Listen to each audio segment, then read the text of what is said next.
Et quand la tristesse arrive, je sais tu es là, toujours près de moi. Bonjour, Sœur Angèle. Bonjour, Sylvain. Comment allez-vous? Moi, là, dans le meilleur des choses. Plus on avance en saison, plus les feuilles tombent. Ben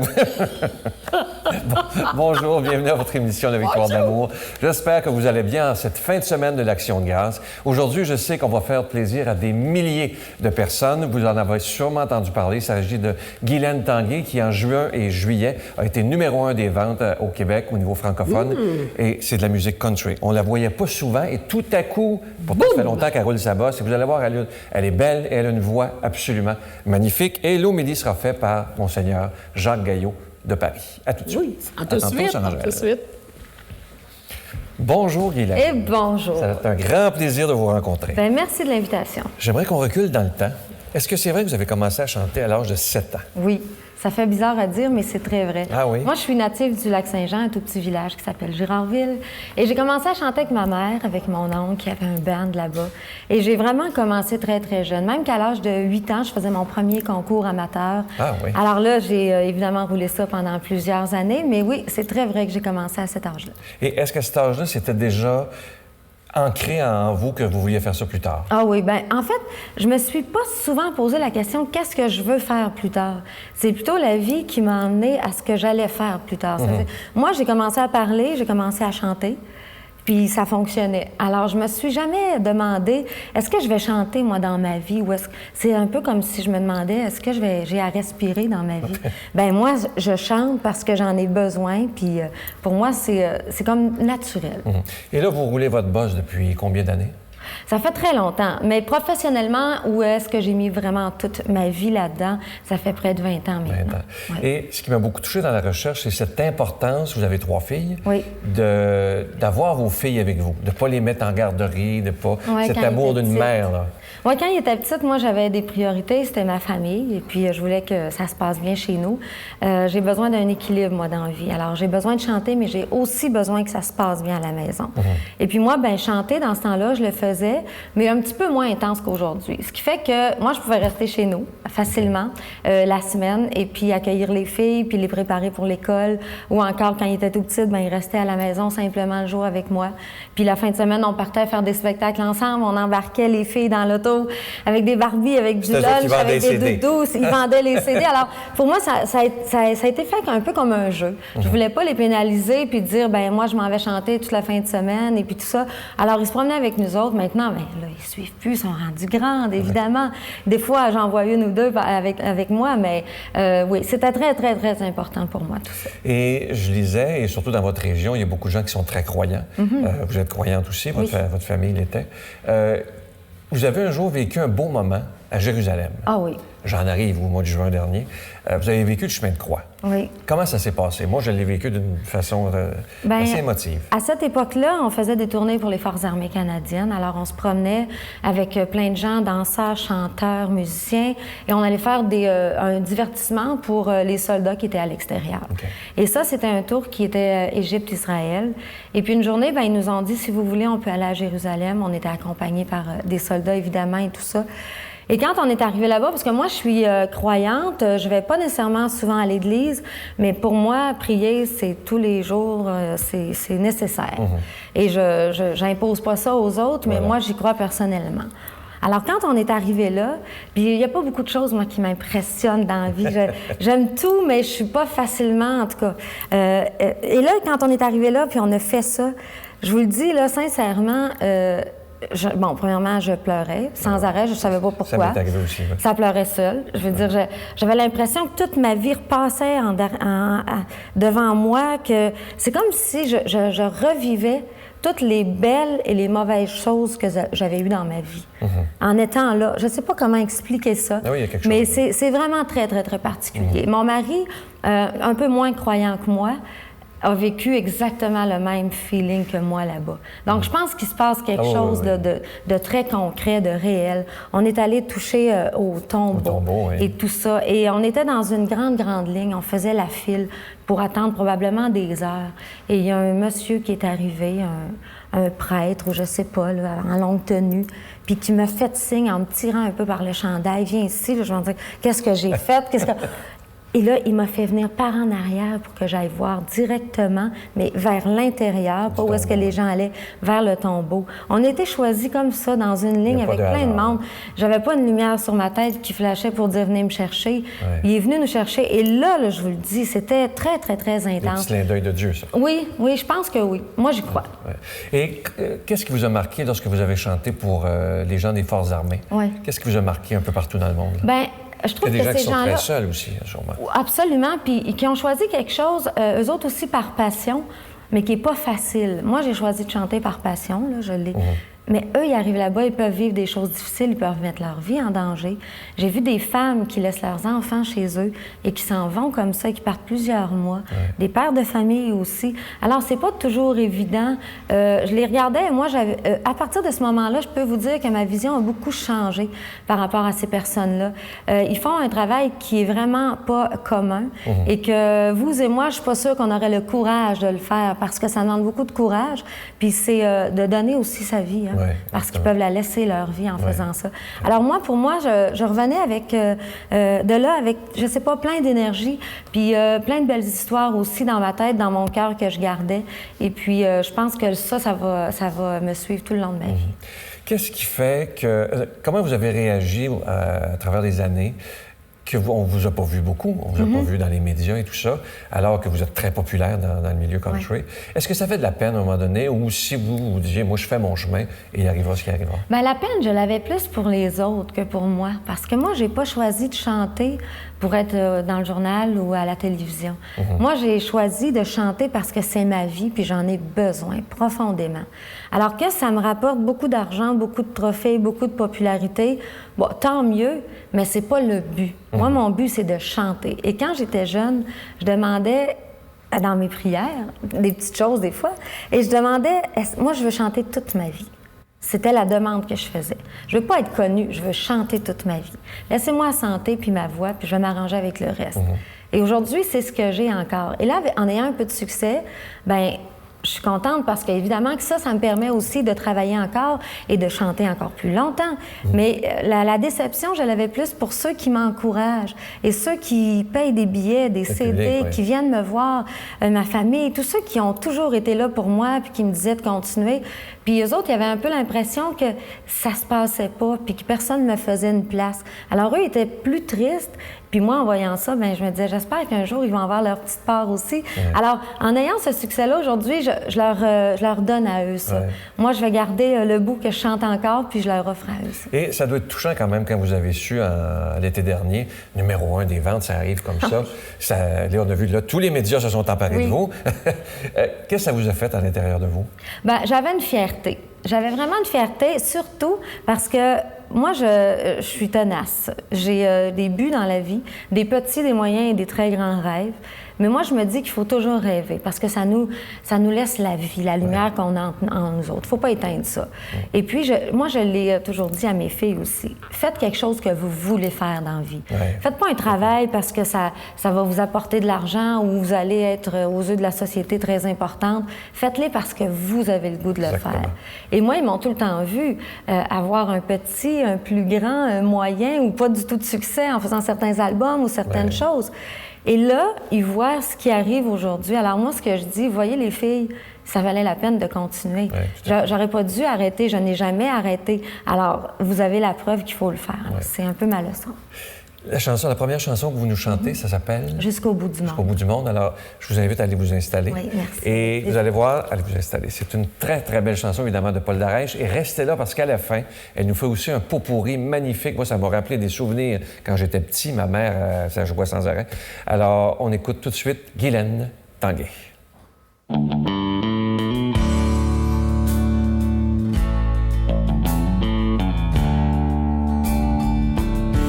Je voudrais seul l'aube partir avec toi jusqu'au bout du monde, tout comme autrefois. Tu sais que je t'aime, jusqu'à la fin, jusqu'au bout du monde, partir avec toi, jusqu'au bout du monde, partir avec toi. Tu es avec une autre, tu n'es plus à moi. Si tu étais près de moi, tu serais mon roi.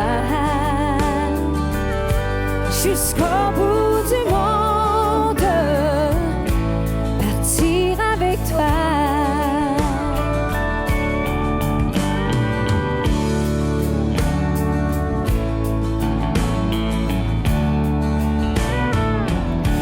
J'essaie de t'oublier, de ne plus penser qu'un jour je t'ai aimé, car tu m'as quitté, seul avec ma belle, pour un autre ami. Tu voudrais que je fasse de même aujourd'hui, jusqu'au bout du monde, partir avec toi. Tu es avec une autre, tu n'es plus à moi. Si tu étais près de moi, tu serais mon roi. Jusqu'au bout du monde, partir avec toi. Jusqu'au bout du monde, partir avec toi. Tu es avec une autre, tu n'es plus à moi.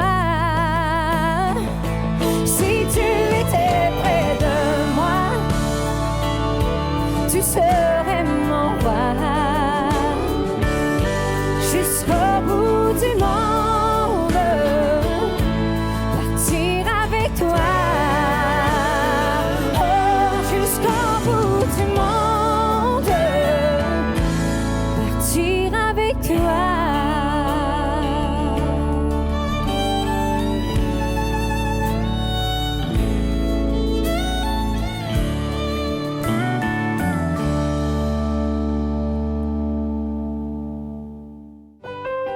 Notre Père qui es aux cieux, que ton nom soit sanctifié, que ton règne vienne, que ta volonté soit faite sur la terre comme au ciel.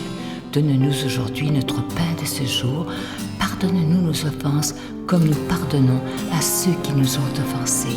Ne nous laisse pas entrer en tentation, mais délivre-nous du mal, car c'est à toi qu'appartient le règne, la puissance et la gloire pour les siècles des siècles. Amen. Bonjour tout le monde, j'espère que vous allez bien. Simplement pour vous rappeler qu'à la mi-novembre, je serai parmi vous, le Braillon sera parmi vous, pour une retraite basée sur la spiritualité, basée sur la santé, basée sur l'amour. Et je vais vous expliquer, c'est sûr, je vais vous parler de santé, c'est mon domaine, mais surtout de l'importance de la prière sur le cerveau et sur le physique et sur la vie en général. C'est un rendez-vous que je vous donne, j'espère que vous serez des nôtres parce que c'est une retraite extraordinaire. La Victoire de l'amour vous invite à une retraite spirituelle à Edmundston, Nouveau-Brunswick, les 13, 14 et 15 novembre 2015 sous le thème « Dieu est miséricorde, il espère et pardonne ». Venez vivre des moments de ressourcement inoubliables en compagnie de l'abbé Robert Lemire, Sœur Angèle, le docteur Gilles Lapointe, Sylvain Charon et Miguel Padilla à l'hôtel Four Points by Sheraton à Edmundston. Réservez rapidement à notre bureau au 514-523-4433 ou sans frais au 1-888-811-92-91. Venez vivre une fin de semaine exceptionnelle, remplie d'amour, de paix et de joie.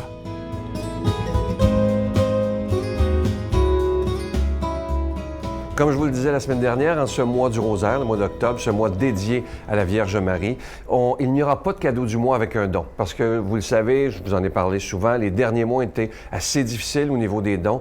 Et on s'est dit, toute l'équipe, pour essayer de renflouer, évidemment, parce qu'on a des factures à payer. Et l'été, bon, ça arrive souvent que c'est plus bas, mais les factures rentrent quand même l'été, prennent pas de vacances, malheureusement.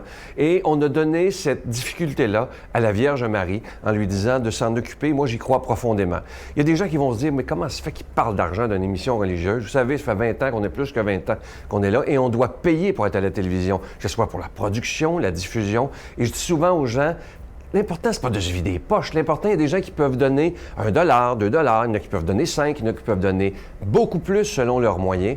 Et c'est ça qui est important. Qu'on puisse donner selon ses moyens en disant, moi, je suis prêt à faire quelque chose pour que la parole de Dieu soit annoncée. Nous sommes une émission catholique. Alors moi, je vous remercie de tout cœur de faire un geste spécial en ce mois du rosaire. Je vous donne l'adresse, la Victoire de l'Amour, casier postal 120, succursale Boucherville à Boucherville, le J4B 5E6, je vous la redonne, la Victoire de l'Amour, casier postal 120, succursale Boucherville à Boucherville, le J4B 5E6. Également par téléphone, par carte de crédit du lundi au vendredi de 8h30 à 16h30 dans le 514-523-4433, 523-4433 ou sans frais, le 1-888-811-9291, 1-888-811-9291 et sur notre site Internet, le www.lavictoiredelamour.org.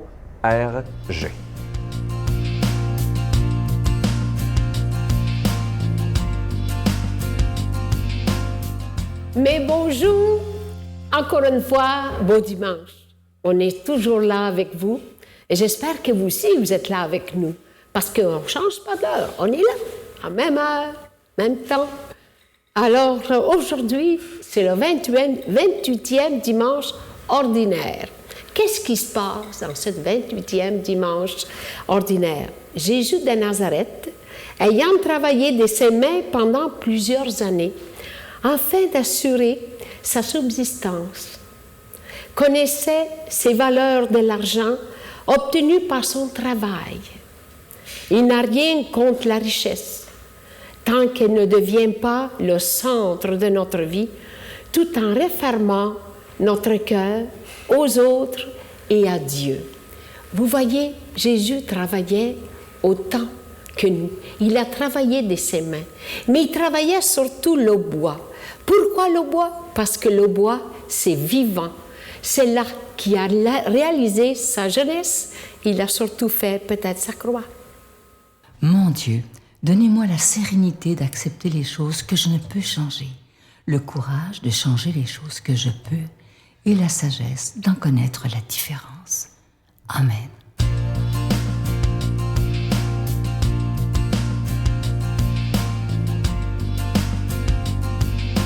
Évangile selon saint Marc.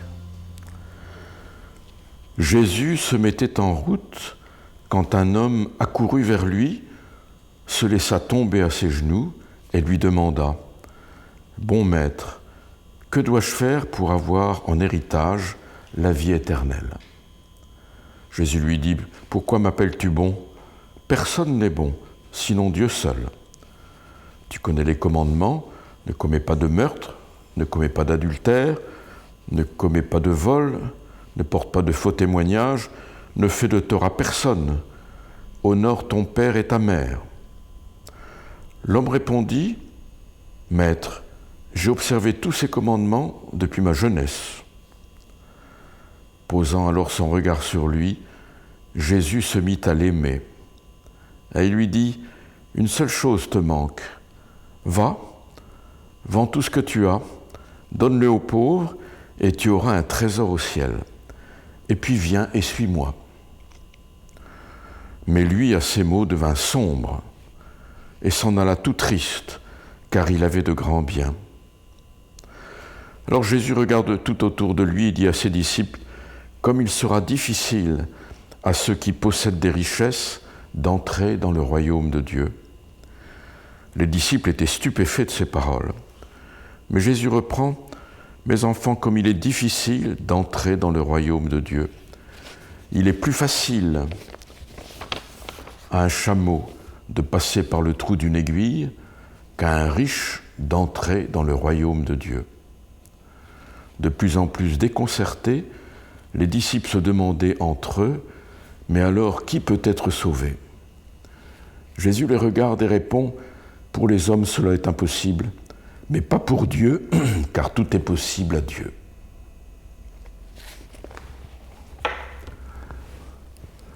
Mes amis, imaginez que cet après-midi, ce jeune homme riche vienne vous trouver et vous dise « Tu es au courant de ma rencontre avec Jésus, tu sais ce qu'il m'a dit, et Jésus m'a surpris, il m'a déstabilisé, et je suis inquiet. Je n'y vois pas clair. As-tu un conseil à me donner? As-tu quelque chose à me dire?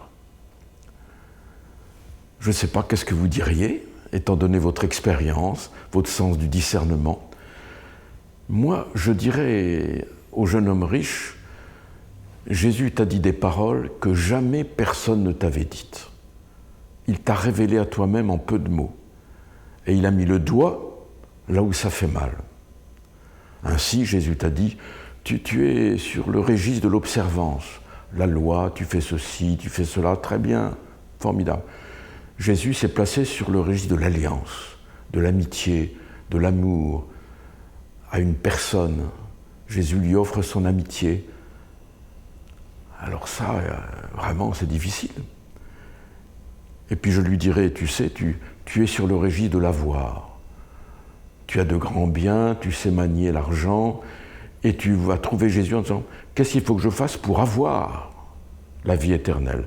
Je suis prêt à payer un bon prix, car je veux l'avoir, cette vie éternelle. Dis-moi combien ça coûte. Et Jésus dit, c'est pas dans le registre de l'avoir, mais de ta personne, registre de l'être. C'est toi qui est important. Quand tu es venu me trouver, tu croyais être un homme libre, tu avais une bonne réputation, tout le monde te respectait, etc. Et puis tu t'es aperçu que tu n'étais pas libre. Tu es ligoté par tes biens, tu es attaché à tes biens. Les biens te possèdent. Et tu n'es pas libre pour moi, pour l'amitié que je t'offre. Et comme il est important, vous voyez, de voir, Jésus n'a rien contre la richesse, mais la richesse nous possède. Comme il est difficile d'entrer dans le royaume de Dieu, parce que là où est notre trésor, là est notre cœur. Eh bien, ce jeune, son trésor, ce sont ses biens, ses richesses. Et moi, je lui dirais encore, tu vois, tu as une religion confortable. Confortable parce que tu as la sécurité de tes biens, tu as la bonne réputation, tu fais ce qu'il faut faire, et puis tu pratiques la religion, tu donnes à Dieu ce qu'il faut, et puis tu as la sécurité. C'est une religion confortable. Ça, Jésus n'en veut pas. On ne peut pas servir de maître. Hein. Et il veut qu'on aille à lui tout entier. Alors c'est pour ça que ce jeune homme riche est triste. Et je lui dis, tu pouvais pas suivre Jésus, c'était pas possible. Mais je te conseille maintenant, dans quelque temps, d'aller le revoir en disant, ce que tu m'as demandé, je n'y arrive pas. Je ne peux pas, c'est au-dessus de mes forces. Si tu peux quelque chose, fais quelque chose pour moi. Eh bien, écoutez, réfléchissez à ce que vous diriez à ce jeune homme riche. Et puis, je vous bénis de tout mon cœur, au nom du Père et du Fils et du Saint-Esprit. Amen. Je vous salue Marie, pleine de grâce. Le Seigneur est avec vous. Vous êtes bénie entre toutes les femmes, et Jésus, le fruit de vos entrailles, est béni. Sainte Marie, Mère de Dieu, priez pour nous pauvres pécheurs, maintenant et à l'heure de notre mort. Amen.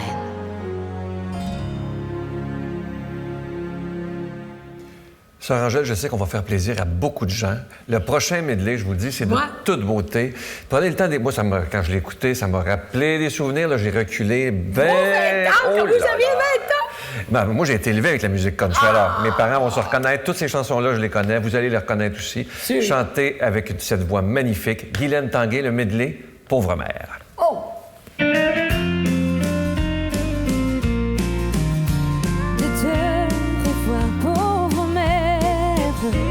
Dans un lieu abandonné,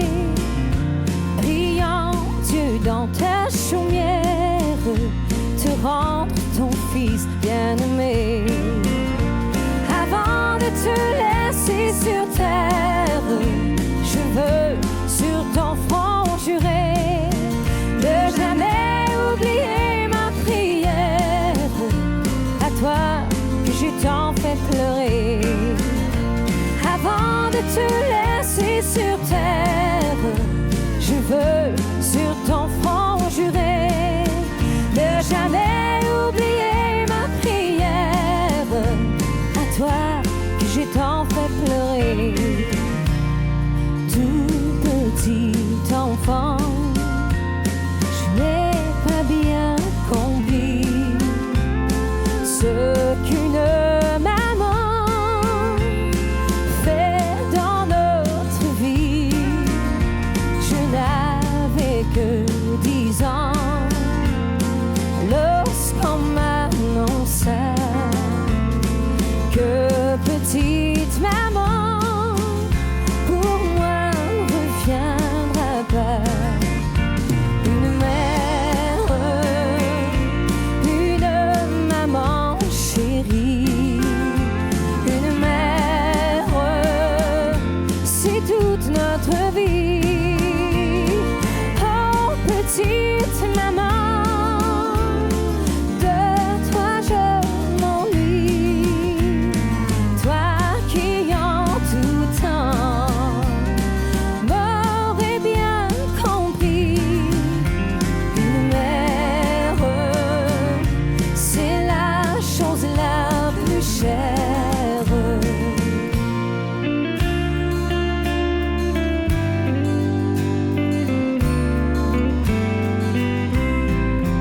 Mon enfant, je te pardonne. Reviens vite auprès de moi. Reviens vite que je te donne les doux baisers d'autrefois. J'oublierai toutes les peines, les ennuis et les tourments. Tu auras toujours quand même le pardon de ta maman. Tu auras toujours quand même le pardon de ta maman.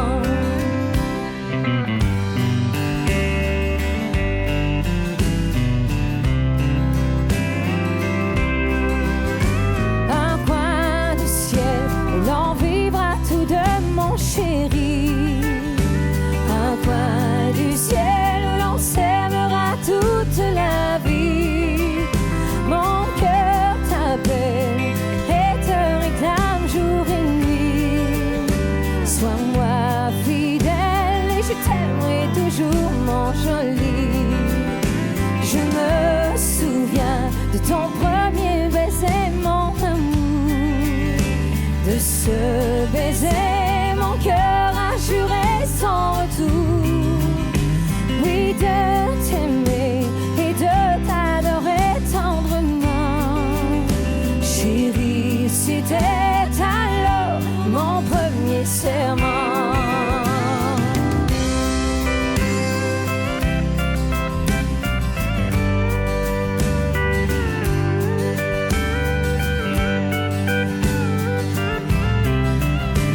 Un coin du ciel où l'on vivra tous deux, mon chéri.